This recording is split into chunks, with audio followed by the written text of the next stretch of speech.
Here's the big question. If God is so good, then why does life have to be so hard? The answer? It doesn't have to be. I'm Hannah Keeley, master life coach, multiple seven-figure business earner, best-selling author, and mom of 7. And I'm known for making it fun and keeping it simple. I'm going to show you how to take principles out of the Bible to get extraordinary results in your life. Stick with me, and you're going to be blessed like crazy. So let the coaching session begin. You know, in today's world, I don't know about you, but like with a big family and all the crazy things I got going on, and I know other people have going on, you probably have it going on. It's so hard to just stop and slow down and just appreciate being together. You know, sometimes it feels like it takes a lot of work, but what if it doesn't? Because when you think about it, those are the times we treasure most. So what if we could just make it happen more often and a lot easier? So that's why I got one of my friends, Abby Turner, with me today, and she's going to show us how we can create this without all the pressure. I'm excited. Abby, I'm so happy you're here today with me hanging out. And I wish you were here in my home. We could just be like having coffee around leaning over the kitchen counter and just hanging out, because that's what you're about. You're like, let's make this whole togetherness real. Let's make it happen. So tell me about that. Yeah, you know what? I love birthdays, anniversaries, holidays. The big events are so fun. I'm a big theme girl, so I mean, I can go all out for a party. But, you know, sometimes I think that it's those, like you said, those little moments, the Tuesdays, the Sunday afternoons, the Friday evenings that really create connection and intimacy between people. And I love the thought that vulnerability breeds vulnerability. I do not believe that we were meant to do life alone. I think that that's why God created man and woman and community. And when Jesus went to heaven, he said, I'm leaving my spirit here and go and create the church. And so in that, so how did God do ministry? If we were to imitate Jesus, how did he do that? He did that through meals and the food and the table and hanging out with people day in and day out. Now, Jesus didn't have a big house. He did not have a perfect table. He oftentimes used other people's houses. And in a couple of instances, you know, he brought people and he was like, hey, I don't have food, but I can multiply what you brought.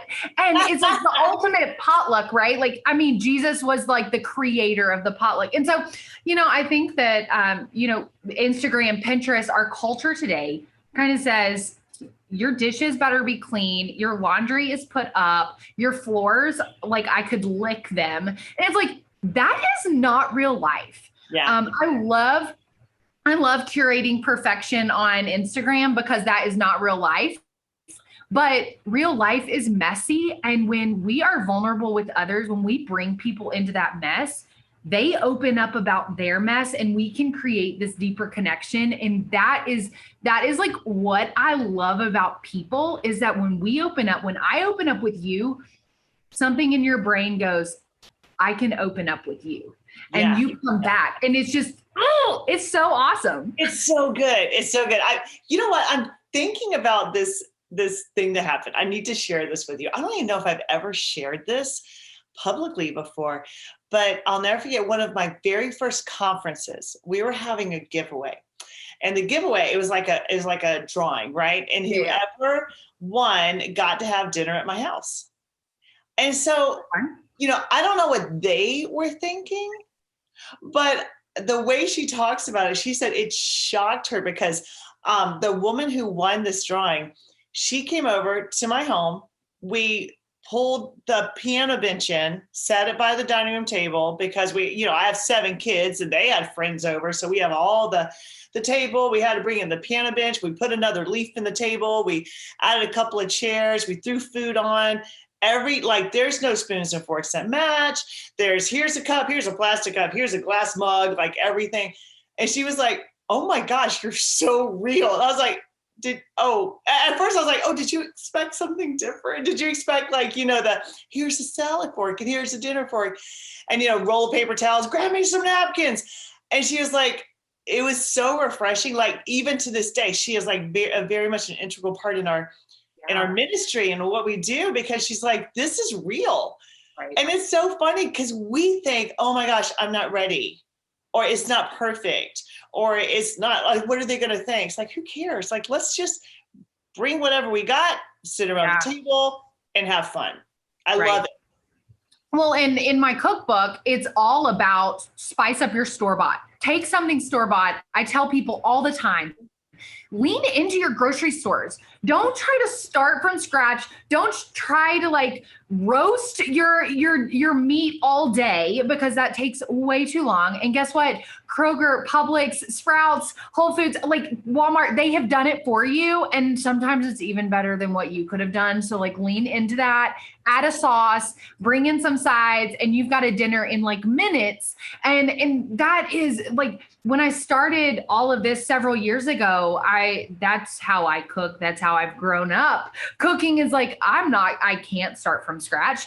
And so it was encouraging people, like almost giving people permission to like use store-bought items and ingredients. And they're like, I love that you give me permission, because I would have never thought that I could do that. And it's like, we have been inundated with this pressure to be perfect. And it's like, no, if dishes are in the sink, come over. If laundry is out, come over, because guess what? I don't have time to put it away.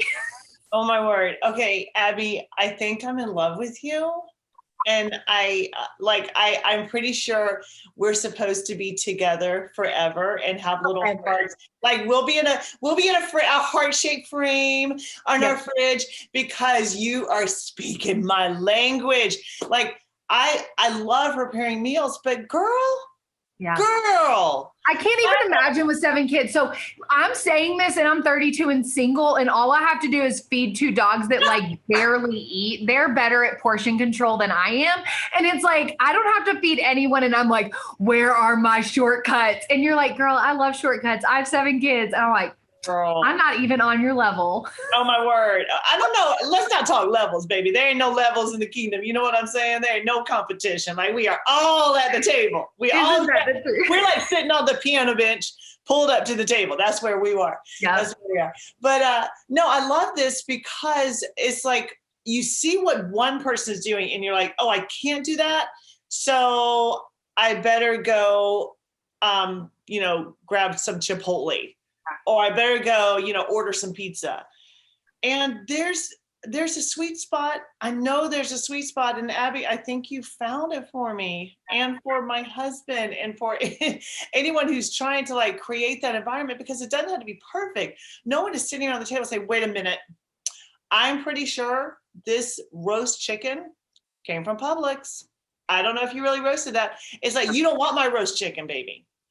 You want the Publix roast chicken. That's what you want.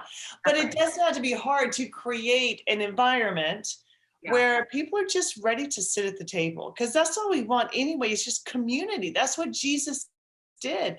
And I love that he would go into people's houses and say, oh, can you feed me today? And by the way, can you feed these 20 people I brought with me too?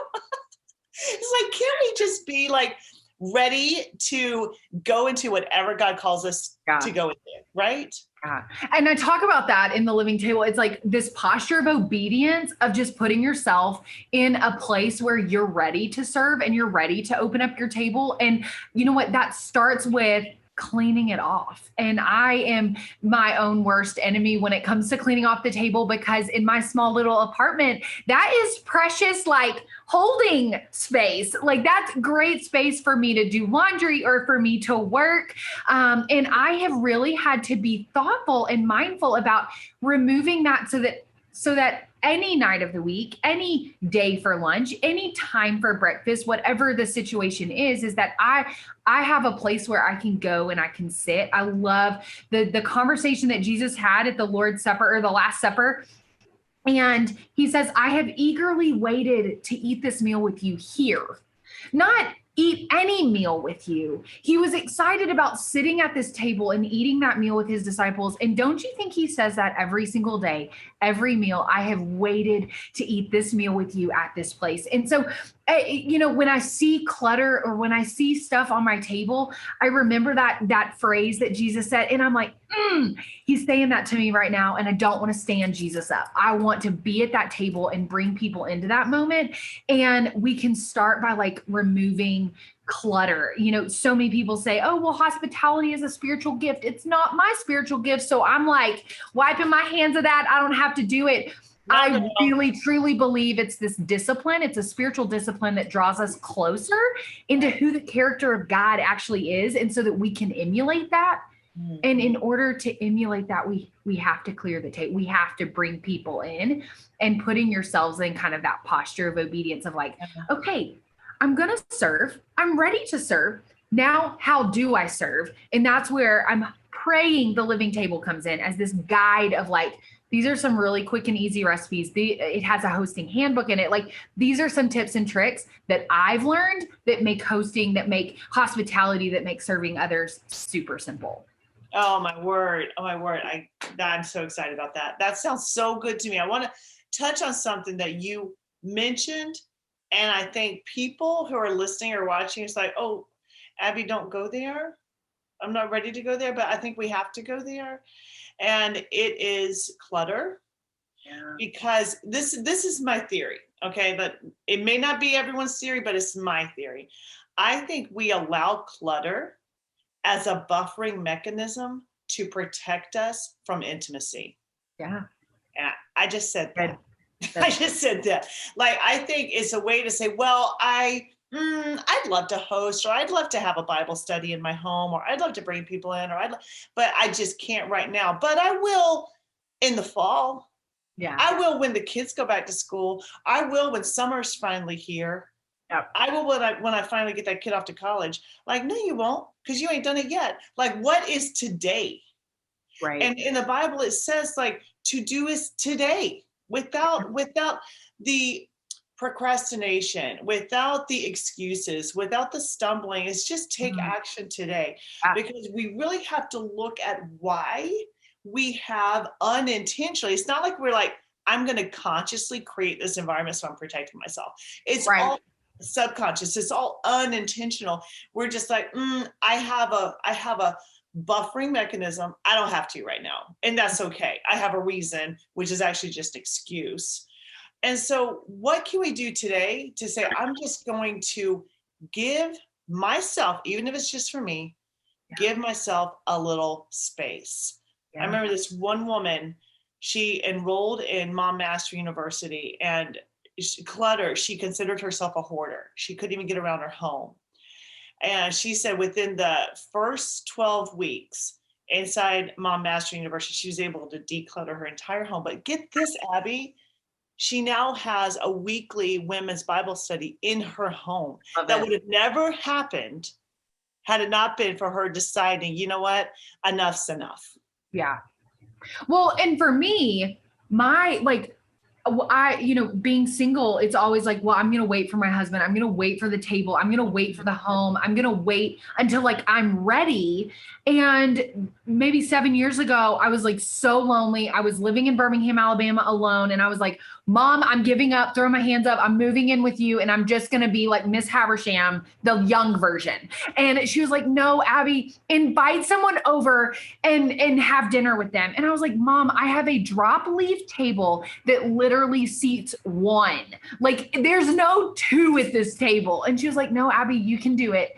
I said, well, I'm just going to order Domino's or Tzatziki's. And she was like, no, Abby, you need to make a meal. Well, the meal was terrible, but the intimacy that we bonded. And it was like, wow, that one person went back to work the next day and she was like, oh my gosh, Abby made this bomb meal. And I was like, yeah, it like blew up in our face. Like, it was so bad. It was not like good. It was so bad. And she was like, no, it was so good. The conversation, her home is so cute. It was like 400 square, and that's an exaggeration. It was probably like 600 or 700 square feet, but it's tiny. I was like, no, nobody is ever coming back into my apartment again.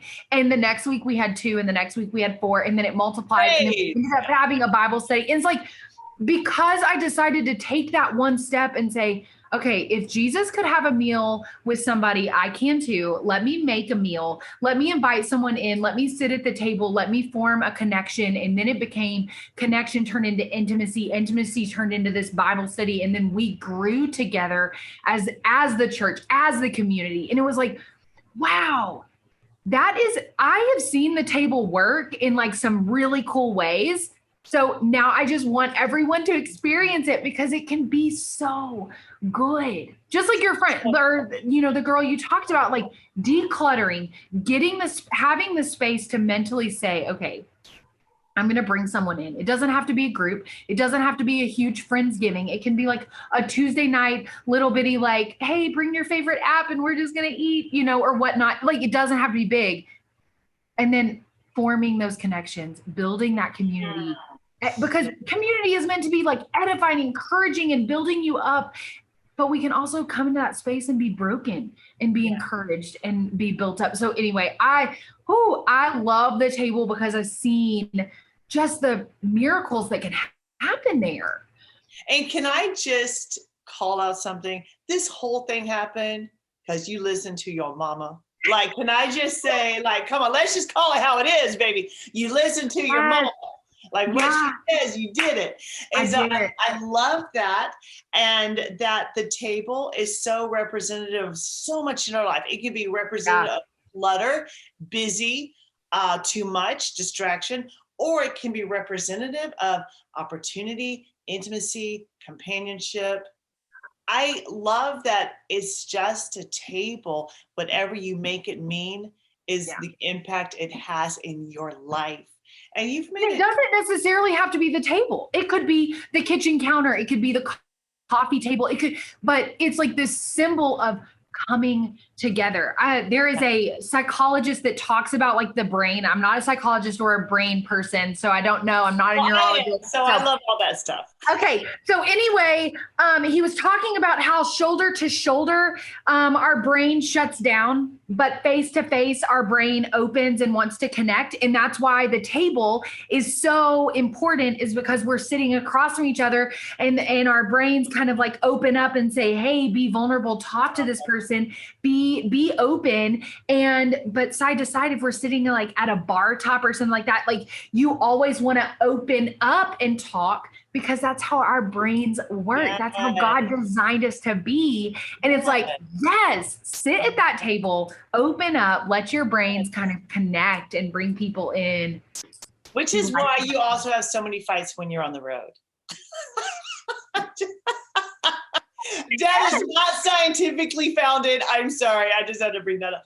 But there is something beautiful about sitting across from someone. Like my husband and I, whenever we go out for date night, we'll see people like sitting side by side, and that's cute. But we're like, no, I want to see you. I want to like be up in your face, Right. And so I love that. Like that's our time. There's always important when the kids were growing up, that I don't care whether it was a bowl of soup. I mean, girl, I can't tell you how many nights it was beans and rice, potato, beans and rice, spaghetti, like whatever. Right. But we're around the table sometimes for like 2 and 3 hours, laughing our butts off and just enjoying intimacy and connecting. And even going back, those are the moments that I treasure the most. Yeah. Like when nothing big, nothing like, oh, it's a birthday, oh, it's a graduation. It's just us saying, I want to be with you. Right. And it's those little moments. I like to call them micro moments of life, because they're the small moments that you can overlook, that you can pass by if you allow yourself to be distracted.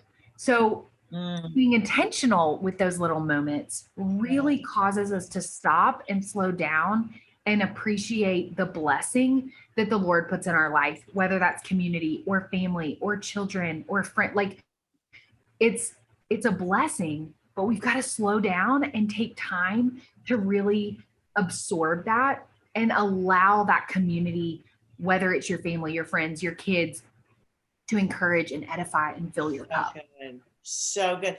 Well, so let's bring this home, because I love, like, what we do here at Crazy Bless is we talk about how crazy this amazing blessing is that God allows us to live.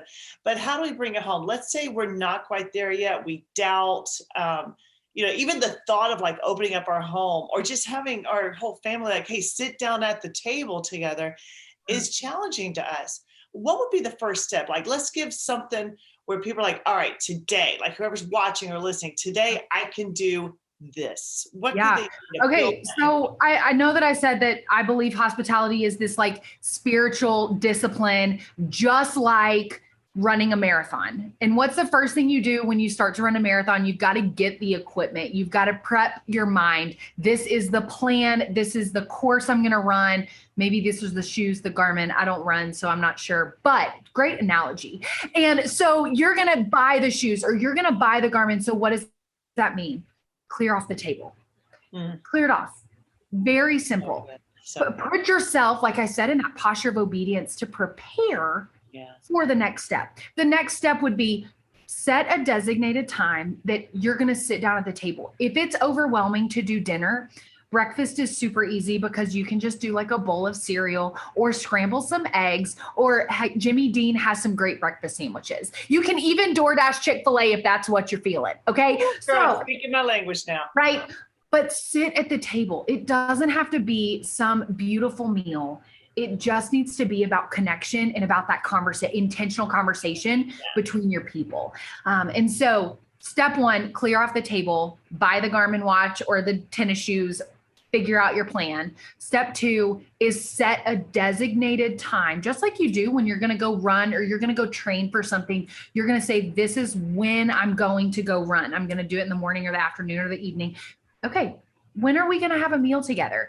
Once a week. Don't try to go ham and go like 27 meals a week. Like we're not trying to do everything all at once. We're taking baby steps. We're taking small steps one at a time. And the last thing, I know I said it, lean into your grocery store. They've got a lot of really great things. And we need to, like, the rotisserie chicken is now being pulled off of the chicken. None of us should be buying rotisserie chickens all done. We need to be buying the chicken already pulled off because it's done for you, right? So lean into your grocery store. So clear off that table, set a designated time, and then lean into your grocery store to say, okay, how am I going to make this meal come to life? Love it. Love it. Love it. Love it. Okay. So let's just make a commitment for everyone who's watching, listening. Let's just make a commitment, even like she said, just this week. One day this week. And I remember when the kids were little, they were all doing soccer. They were everywhere. It was rare that we were even home, for more than like 2 nights a week. So what we would do is I would have a blanket that I kept in the car, and we would just go by the grocery store and pick up like fruit and some sandwich stuff and just have a picnic. But we're there, we're sitting together, we're enjoying. So it doesn't have to look like anything but what you want it to look like. But let's set a day and let's start this thing called community, especially like coming out of this time when we have to distance ourselves. I think we all realize I need people. Like, I need intimacy. I need connectivity. So let's celebrate that. I love that. Abby, you've given us such amazing ideas. You've given us inspiration. And I love that your driving force is to be like Jesus in the world. It's beautiful. Well, thank you. This has been such a fun conversation. I'm so passionate, as you can probably hear in all of my like high-pitched, very fast words. I'm like, I love it. But really, I hope that the Living Table is this guide to how to be hospitable, how to serve others, but not only on how to serve others, but how to serve your family, how to get to the table, how to experience Jesus in a different way. Because when he was on earth, he did his ministry around table and around food. And I believe that he still wants to do his ministry in us through the table and through food. I believe wholeheartedly that food is Jesus's love language. So get to the table, make some food and invite Jesus. I love it. I love it so much. So make sure you pick up a copy of Living Table. And also, we're going to have that linked up in our show notes. So do not miss this. What a great opportunity to not only enjoy the love language of food, but also enjoy the people that God has allowed us to go through life with. You do that, you plug into that Living Table, you are going to be blessed like crazy.